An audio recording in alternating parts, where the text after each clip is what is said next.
শনি ঠাকুর পূজা করেছেন কি? মা শনি ঠাকুরের ব্রত করো? যে মা দেখবেন খুব বুদ্ধিমতী, কোনো দেবতার পূজা করবে না, সেই মা সিদ্ধান্ত করবে যে ছোট ঠাকুরের ব্রত করে কি হবে, সবচেয়ে বড় ঠাকুরের ব্রত করবে। কারণ আমাদের মায়েরা জানে ওটা শ্রাবণ মাসের জন্ম মাস, সপ্তাহে 4টে করলে বছর ভোর করার দরকার নেই।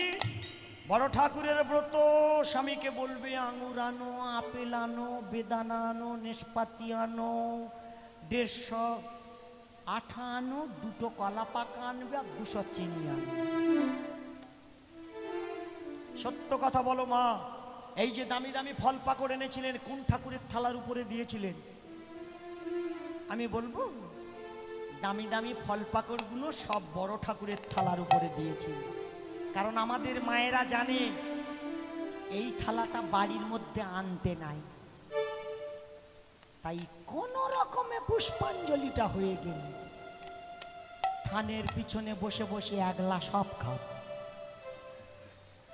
এইবার ফল খেয়ে টিমটিমে হয়ে গিয়ে তখন বলবে না আটা গোলাটা খাবো, যদি ডায়রিয়া হয়ে যায় এইটা নিয়ে গিয়ে আর গোষ্ঠী শুদ্ধ লোকের খাই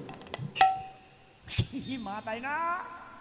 মা দেখবেন বড় ঠাকুরের মন্দির হয় গাছে, বট গাছের গোড়া, কিন্তু পুষ্পাঞ্জলি হয়ে যাওয়ার পর দেখবেন একটাও মা মন্দিরের সামনে নেই, সবাই পিছনে বট গাছের গোড়ায় আছে।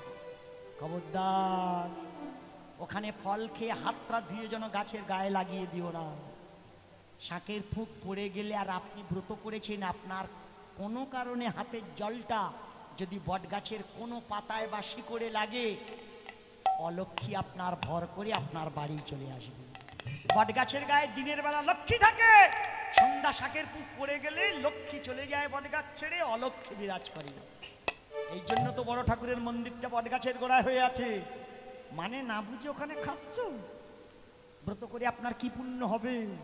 লক্ষ্মী বিদায় হয়ে গেছে, অলক্ষ্মী আপনার সঙ্গে বাড়ি চলে আসবে। খবরদার ওই গাছের গোড়ায় হাত দিয়ে ফেলবেন না, বোঝা গেল না? তখন তো গা মাথা ঘুরতেছে, কোথায় তোর অলক্ষ্মী কি করবে করুক বাবা, আগে খায়। মা প্রশ্ন জাগে না? একই ব্রাহ্মণ মন্ত্র বলেছে, আপনি একাই ব্রত করেছেন, 2টো দেবতা বসে আছে বলে 2টো ডালা নিয়ে গেছেন, তাই একজনের প্রসাদ খেলেই কাপড় ছেড়ে ফেলতে হচ্ছে, আর একটা প্রসাদ গোষ্ঠী শুদ্ধ লোকের ফোঁটা দিয়ে দিচ্ছে। প্রশ্ন জাগে না? কেন করলেন? 2জন ব্রাহ্মণ থাকলে না হয় 2 রকম মন্ত্র, 2জনার 2 রকম কাজ, তাই একটা ব্রাহ্মণে মন্ত্র বললো আর খাবার সময় ডিফারেন্স। আপনি তো দুর্গার ছেলের দিকে তাকিয়েছে, মাথা উড়ে চলে গেছে গণেশে না? গণেশের মাথা উড়ে গেছিল, তাই তো? গণেশের মাথাটা বর্তমান দিনে আছে কোথায়? কোথায় আছে মা? নেওদায় আছে। ওই যে মা ঢলতেছে ডাকো বলবে কোথায় আছে। শোনো মা, এর নাম তত্ত্ব। শুনে নাও মা, মাথাটা উড়ে গিয়ে এক ছাঁচা পুকুরের খোলে পড়েছিল, পুকুরে মেশিন দিয়েছে মেশিনওয়ালা, জল কমে গেছে, স্ত্রীকে নিয়ে গিয়ে বললো চলো দেখি কত মাছ হয়। গিয়ে দেখে পুকুরের খোলে থেকে একটা সাউন্ড হচ্ছে মা কাল মা কাল মা কাল। ও তো দেখতে যায়নি, মা দেখেছে, তাই দেখেছে আমার মাথা উড়ে গেছে। যেই মাকাল মাকাল শব্দ ছিল, মেশিনওয়ালা মূর্খ বুঝলো না তো, এই দেখো মাকাল ঠাকুর পুকুরের খুলে ঢুকেছি। এই বাতো শোনানো, ধূপ আনো, কোনো ব্রাহ্মণ টাকার দরকার নেই। সঙ্গে সঙ্গে মাথাটা বসিয়ে দিয়ে ধূপ জেলে দিয়ে মেশিনওয়ালায় পুজো করে দিয়েছে। এই জন্য পুকুরে যদি কেউ মেশিন দেয় দেখবেন, আজও প্রমাণ আছে, পুকুরের যে কোনো একটা গালায় বাবার গিয়ে হাত দিয়ে গোবর দিয়ে কাদা তুলে একটা মুন্ডু তৈরি করে ধূপ দিয়ে দিচ্ছে না, বাতাসা বসিয়ে দেওয়া হয় না? এই হলো গণেশের মাথা না, মাকাল ঠাকুর নামে উনি পূজা পাচ্ছে।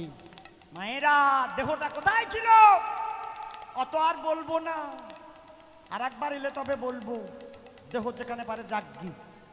শোনো মা, এইবার গিয়ে বলা হলো সেহানো ব্রতের ফল দেখো মা। যেই মা দুর্গা রাগান্বিত হয়ে ছেলের যদি মাথা কেটে দেয় কেউ, রেগে যায় না? উনি অভিশাপ দিল সারা জন্মে তুমি কোনোদিনই বাবা হতে পারবে না। যেই মেরে দেওয়ার জন্য ত্রিশূলটা বের করেছিল, সমস্ত দেবদেবী বলল, মা তুমি ওকে মেরো না, ও তো জানে না ওর চোখে গন্ডগোল ঘটে আছে। এক কাজ করো, তুমি আর একটা মূর্তি ধারণ করে ওর পাশে গিয়ে দাঁড়াও। এই জন্য দুর্গা কালীর মূর্তি ধারণ করে শনি ঠাকুরের মন্দিরে গিয়ে দাঁড়িয়েছে। ওনার কুদৃষ্টিটা হরণ করে নিয়ে সন্তানের প্রতি সুদৃষ্টি ফেলছে। এই জন্য যিনি ব্রত করবেন উনি কুদৃষ্টির ডালাটা সেবা করবেন। ওই কুদৃষ্টির ডালা বলে ওটা সেবা করলেই কাপড়টা ছেড়ে ফেলতে হচ্ছে, আর সুদৃষ্টির ডালাটা নিয়ে বাড়ি শুদ্ধ লোকের খাইয়ে দিচ্ছে। এই কারণ, এজন্য দুটো মত হয়নি।